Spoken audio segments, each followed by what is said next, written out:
Somewhere in a mountain workshop in 9th century China, a group of monks mixed 3 ordinary minerals together, hoping to discover the secret to living forever.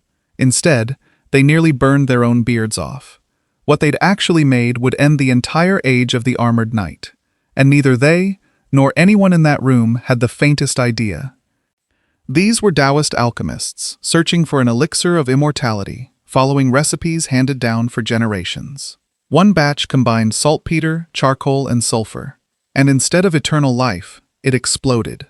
Singed beards and burned-down workshops fill the early record. They called it Huo Yao, fire medicine, a name that still remembers its failed pharmaceutical origins, rather than the future it was actually building toward. That one accidental batch would eventually become the seed behind every gun, cannon, and firearm that followed. The chemistry itself is simple: saltpeter, charcoal, and sulfur in roughly a 75 to 15:10 ratio. Saltpeter acts as an oxidizer, releasing oxygen rapidly and feeding a violent, fast-expanding burst of gas. That expanding gas is the entire secret, whether it's launching a firework into the sky or eventually a projectile through armor. For generations after its discovery, gunpowder wasn't a weapon at all. It lit up festivals and religious ceremonies as pure spectacle, nothing more. That changed once Song Dynasty military commanders saw what it could really do.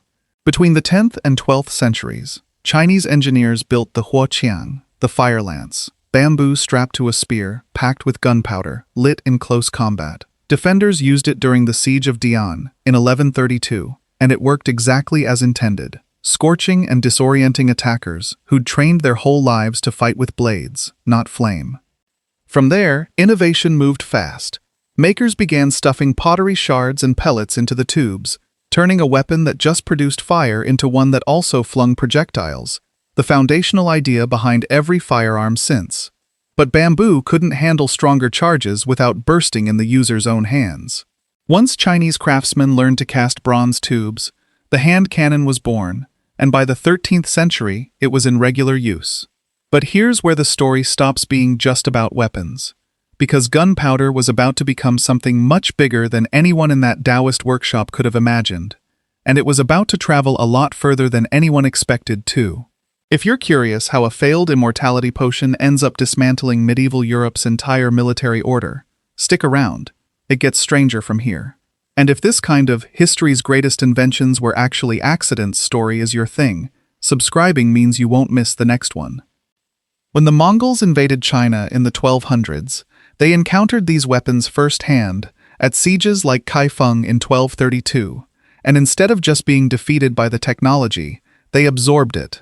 Once they'd conquered China and founded the Yuan dynasty, Mongol campaigns carried gunpowder weaponry westward across Asia toward the Islamic world, functioning almost like an accidental delivery system, spreading a Chinese invention across the breadth of Eurasia in just a few generations.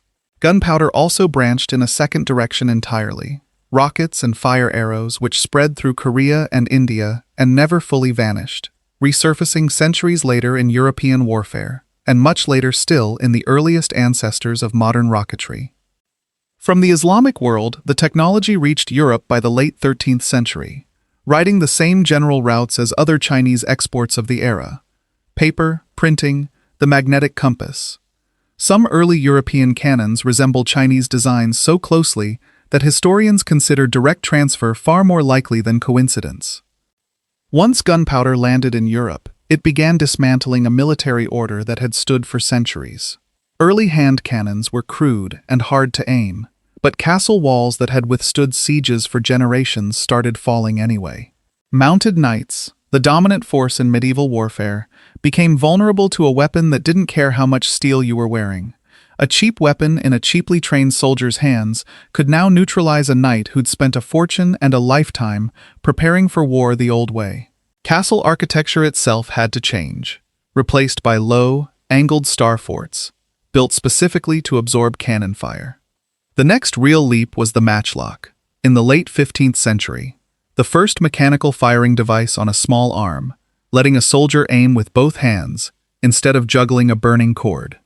It spread fast, into the Ottoman Janissary Corps, into Portuguese and Spanish armies, and by 1543, into Japan.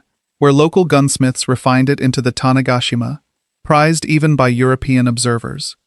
And here's the detail that ties the entire 8th century arc together.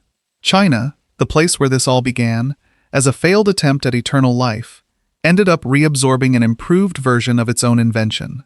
Chinese forces developed matchlock birding guns specifically to fight off the same Mongols who had originally carried gunpowder out of China in the first place.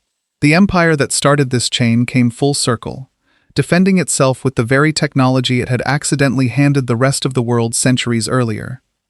The matchlock had one glaring flaw. It needed an open flame at all times, useless in rain and impossible to hide in the dark. The wheel lock solved that with a spinning spark wheel, but it was too expensive to replace the matchlock for ordinary infantry. The true breakthrough was the flintlock, developed around 1610 to 1615, striking flint against steel with no open flame required.